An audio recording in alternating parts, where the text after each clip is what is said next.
നമസ്കാരം. ARC വിഷനിലേക്ക് സ്വാഗതം. ARC വിഷനിൽ ഇന്നത്തെ വിശേഷങ്ങൾ എന്താണെന്ന് അറിയണ്ടേ? ഈ അനുമോദന ചടങ്ങ് ഉദ്ഘാടനം ചെയ്യാൻ എത്തിച്ചേർന്ന ശ്രീ 12ാം വാർഡ് മെമ്പർ ശ്രീ രാജീവനെ ഈ പരിപാടിയുടെ ഉദ്ഘാടനം നടത്തുന്നതിന് വേണ്ടി ക്ഷണിച്ചോളൂ. കുട്ടാവ് പൊതുജന വായനശാല ഈ നാടിൻ്റെ സ്പന്ദനമായിക്കൊണ്ട് പ്രവർത്തിക്കാൻ തുടങ്ങിയിട്ട് വർഷങ്ങളായി. അനുമോദന സദസ്സ് ഞാൻ തോന്നുന്നു കുറേയധികം തവണ ഞാൻ ഇവിടെ പങ്കെടുത്തിട്ടുണ്ട്. ഈ വായനശാലയിൽ ഈ നാട്ടിലെ SSLC +2 LSS USS ഒക്കെ നേടിയ കുട്ടികളെ അനുമോദിക്കാൻ വായനശാല തയ്യാറായതിൽ ആദ്യമേ തന്നെ ഈ വായനശാല പ്രവർത്തകരെ വളരെ സ്നേഹത്തോടെ ഞാൻ അഭിവാദ്യം ചെയ്യുകയാണ്. നമ്മുടെ നാട്ടിൽ വായനശാലകൾ, ഗ്രന്ഥാലയങ്ങൾ, സ്വാശ്രയ സംഘങ്ങൾ, കുടുംബശ്രീ പ്രവർത്തകർ എല്ലാം തന്നെ ഇത്തരത്തിൽ SSLC +2 ഉന്നത പഠനത്തിന് അർഹത നേടിയ മുഴുവൻ വിദ്യാർത്ഥികളെയും അനുമോദിക്കാനുള്ള ചടങ്ങുകൾ സംഘടിപ്പിക്കാനുള്ള മത്സരത്തിലാണ്. നമുക്കൊന്നും ലഭിക്കാതെ പോയ ഒരു ഭാഗ്യമാണ് ഇന്നത്തെ കുട്ടികൾക്ക് ലഭിക്കുന്നതെന്ന കാര്യത്തിൽ സന്തോഷമുണ്ട്. നമുക്കറിയാം 10ാം ക്ലാസ് അല്ലെ 12ാം ക്ലാസ് എത്തിയ കുട്ടികളെയാണ്. അതിന് മുന്നേ പഠിക്കുന്ന കുട്ടികളെ സംബന്ധിച്ച് കൃത്യമായി പരിശോധിക്കാൻ ആരും തയ്യാറാവില്ല. അപ്പോൾ 10ാം ക്ലാസ് പഠിക്കുന്ന കുട്ടി അവരുടെ മാർക്ക് എന്നുണ്ട്, വിഷയങ്ങൾ A+നെ സംബന്ധിച്ച് എത്ര വിഷയങ്ങൾക്ക് A കിട്ടിയിട്ടുണ്ട്, B+നെ സംബന്ധിച്ചെല്ലാം പരിശോധിക്കും. തീർച്ചയായിട്ടും SSLC +2 എന്നുള്ളത് ഈ പൊതുസമൂഹം ഒരു കുട്ടിയെ വിലയിരുത്താനുള്ള ഒരു ഘടകമായിട്ട് ഇപ്പം മാറിയിരിക്കുകയാണ്. നമുക്ക് വിഷയത്തിൽ A+ മുഴുവൻ കുട്ടികൾ മാത്രമാണ് ഏറ്റവും ഉയർന്ന നിലയിൽ പഠിക്കുന്ന കുട്ടികളെന്ന് നമുക്ക് പറയാമെങ്കിലും 1-2 മാർക്കായിരിക്കും ചിലപ്പോൾ A+ പോയി A കിട്ടിയിട്ടുണ്ടാവുക. നമുക്കറിയാലോ, ഈ ഗ്രേഡിനെ സംബന്ധിച്ച് പരിശോധിച്ച് കഴിഞ്ഞാൽ 90 മുതൽ 100 വരെ % മാർക്ക് കിട്ടിയ കുട്ടികളെ A+ എന്ന് പറയും. 90-ന് പകരം 89 ആണെങ്കിൽ അത് A+ന് പകരം A ആയിരിക്കും. അപ്പോൾ ഒരു മാർക്ക് കഴിഞ്ഞ് ചിലപ്പോൾ അങ്ങനെ A+ നഷ്ടപ്പെടുന്നുണ്ടാവുക. ചിലപ്പോൾ A+ കിട്ടൂല, ചിലപ്പോൾ Aയും കിട്ടൂല. അവരെയൊന്നും പഠനം കഴിഞ്ഞു എന്നാലും വിലയിരുത്താൻ വേണ്ടി കഴിയില്ല. കാരണം നമ്മുടെ ചരിത്രങ്ങളെടുത്ത് പരിശോധിക്കുമ്പോൾ പഠനത്തിൽ വിജയിക്കാത്ത പല ആളുകളും പിന്നെ ജീവിതത്തിൽ വിജയിച്ചാൽ നമുക്ക് കാണാൻ വേണ്ടി കഴിയും.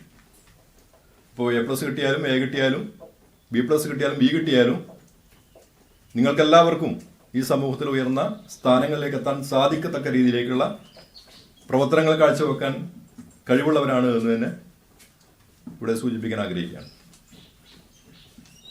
പ്രിയപ്പെട്ട രക്ഷിതാക്കളെ, നമ്മൾ പണ്ടത്തെ പോലെയല്ല ഇന്നത്തെ കുട്ടികളെ വളർത്തുന്നത്.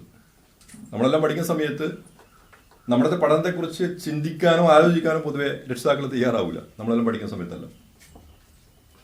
എന്നാൽ ഇന്ന് കുട്ടികളെ സംബന്ധിച്ച്, അവരുടെ ദൈനംദിന പ്രവർത്തനങ്ങളെ സംബന്ധിച്ച് ഉത്കണ്ഠാകുലരായ രക്ഷിതാക്കൾ നിരീക്ഷിക്കാൻ വേണ്ടി തയ്യാറാവുന്നുണ്ട്.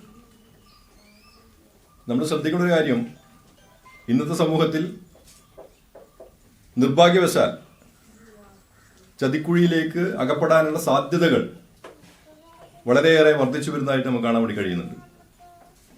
ഒന്ന്, നമ്മൾ ഉപയോഗിക്കുന്ന സോഷ്യൽ മീഡിയ ഉപേക്ഷിച്ചുകൊണ്ട് നമുക്ക് മുന്നോട്ട് പോകാൻ സാധിക്കില്ല. കാരണം സോഷ്യൽ മീഡിയയുടെ നല്ല വശങ്ങൾ നമ്മുടെ ജീവിതത്തെ വല്ലാതെ ബാധിക്കുന്നുണ്ട്. അത് നമ്മുടെ ജീവിതത്തെ ഉയർച്ചയിലേക്ക് കൊണ്ടുപോകാൻ സഹായകമായ ഒരു കാര്യം തന്നെയാണ്. പക്ഷെ അതിന്റെ ചതിക്കുഴികളെ സംബന്ധിച്ച്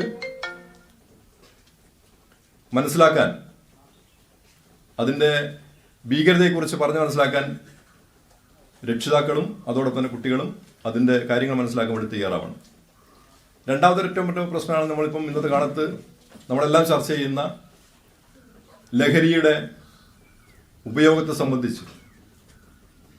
നമ്മളിപ്പം കേരളത്തിൽ തന്നെ ക്രൈം റെക്കോർഡ് എടുത്ത് പരിശോധിച്ചു കഴിഞ്ഞാൽ നിർഭാഗ്യവശാൽ 10ാം ക്ലാസ്സിലും അതിന് താഴെ പഠിക്കുന്ന കുട്ടികൾ പോലും ഇതിന്റെ കെണിയിൽ വീഴുന്നതായിട്ട് നമുക്ക് കാണാൻ വേണ്ടി കഴിയുന്നുണ്ട്. തീർച്ചയായിട്ടും നമ്മുടെ കുട്ടികളെ സംബന്ധിച്ച് കൃത്യമായ ഒരു പരിശോധന നടത്താൻ, അവരുടെ പഠന രീതിയെ സംബന്ധിച്ചും അവരെവിടെ പോകുന്നു, അവരെന്തൊക്കെയാണ് ചെയ്യുന്നത് സംബന്ധിച്ചെല്ലാം തന്നെ ചോദിച്ച് മനസ്സിലാക്കാനുള്ള ഒരു കാര്യം കൂടി രക്ഷിതാക്കൾ ചെയ്യേണ്ടതുണ്ട്. നമ്മുടെ കുട്ടികൾ ആവശ്യപ്പെടുന്നത് എന്തും കൊടുക്കാൻ തയ്യാറാണ്. പക്ഷേ അവരോട് സംവദിക്കാൻ നമ്മൾക്കാരും താല്പര്യം കാണിക്കുന്നില്ല.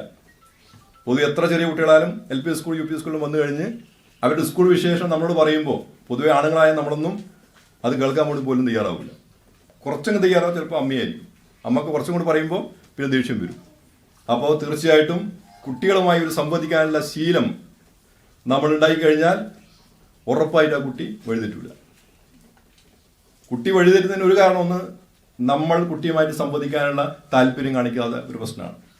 തീർച്ചയായിട്ടും സമൂഹത്തിൽ നടക്കുന്ന എല്ലാ പ്രവർത്തനങ്ങളെ സംബന്ധിച്ചും കുട്ടി വന്ന് പറയാൻ ധൈര്യം കാണിക്കുന്ന ഒരു നിലയിലേക്ക് നമ്മുടെ വീടിന്റെ അന്തരീക്ഷം മാറ്റിയെടുക്കാൻ നമുക്ക് സാധിക്കേണ്ടതുണ്ട്. ഞാൻ ദീർഘമായിട്ടൊന്നും പറയുന്നില്ല. ഈ ചടങ്ങ് എന്നുള്ളത് നമ്മുടെ ഈ നാട്ടിലെ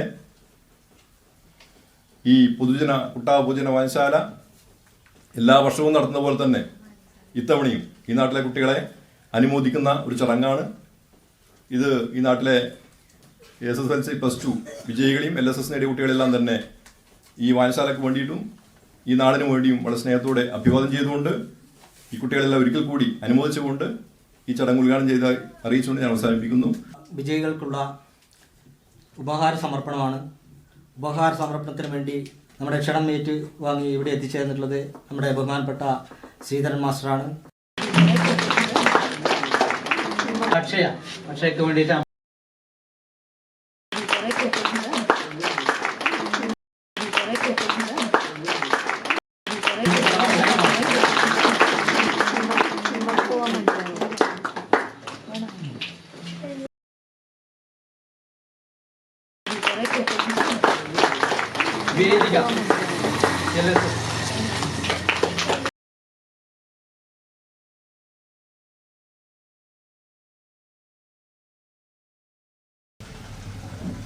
വേദിക വിദ്യാർത്ഥികളെ പത്രം എടുത്ത് വായിച്ചാൽ അതിൽ വിദ്യാഭ്യാസ രംഗം ഉണ്ടാവും, ധനകാര്യ രംഗം ഉണ്ടാവും, രാഷ്ട്രീയ വാർത്തകൾ പ്രത്യേകിച്ചിട്ടുണ്ടാവും. അതിൽ ഞായറാഴ്ച മുഖപ്രസംഗവും മറ്റും പേജ് അങ്ങനെ വേണ്ട ഒരു പത്രം തന്നെ വൃത്തിയിൽ വായിച്ചാൽ തന്നെ നമ്മളെ ജീവസിറ്റ ആ മേഖലയിൽ വസിക്കാൻ നമുക്ക് തന്നെ കഴിയും. വലിയ തിരഞ്ഞെടുപ്പോ വാർത്തയോ മാത്രമല്ല, അതിലും ത്രസിക്കുന്ന ആളുണ്ടാവും, അത് ആദ്യം അവർ വായിക്കും. അങ്ങനെയുള്ള എല്ലാ കാര്യങ്ങളും പത്രത്തിൽ ഇപ്പോൾ ഉണ്ട്. ഇപ്പോൾ SSLC പരീക്ഷ തുടങ്ങിയാൽ എല്ലാ പത്രത്തിലും കുട്ടികളെ ബോധവൽക്കരിക്കാൻ ചോദ്യവും ഉത്തരവും ഒരു 3 ആഴ്ചക്കാലം അത് മാത്രം വായിച്ച് പഠിച്ചാൽ തന്നെയും ഒരു 70% മാർക്ക് കിട്ടും. ഇതിന് യാതൊരു സംശയമില്ല.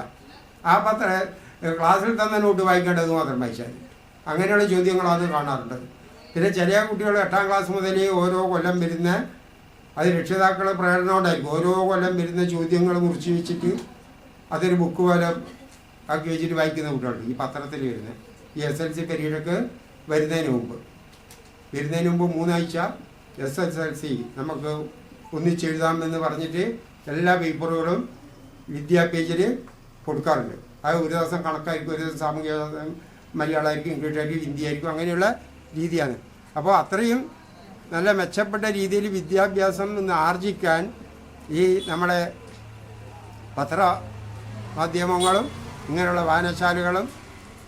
വായനശാലകളാകട്ടെ ഭിന്നശേഷിയുള്ള കുട്ടികളെയും കുറച്ച് പിന്നോട്ടുള്ള കുട്ടികളിലും ഒന്നിച്ചെടുത്ത് വായിപ്പിച്ച് പഠിപ്പിക്കുന്ന സ്ഥലങ്ങൾ എത്രയും ഉണ്ടാവും. ഈ ചടങ്ങിന് എല്ലാ ഭാഗങ്ങളും ഈ എൻഡോമെൻറ്റ് അല്ലെങ്കിൽ അവാർഡുകൾ സ്നേഹോപകാരം കൈമാറാൻ എന്നെ ക്ഷണിച്ചതിന് ഇതിൻ്റെ ഭാരവാഹികളെയും ഒന്നുകൂടി എൻ്റെ നന്ദി അറിയിച്ചുകൊണ്ട് ഞാൻ എൻ്റെ ചെറിയ ഭാഷണം അവസാനിപ്പിക്കും.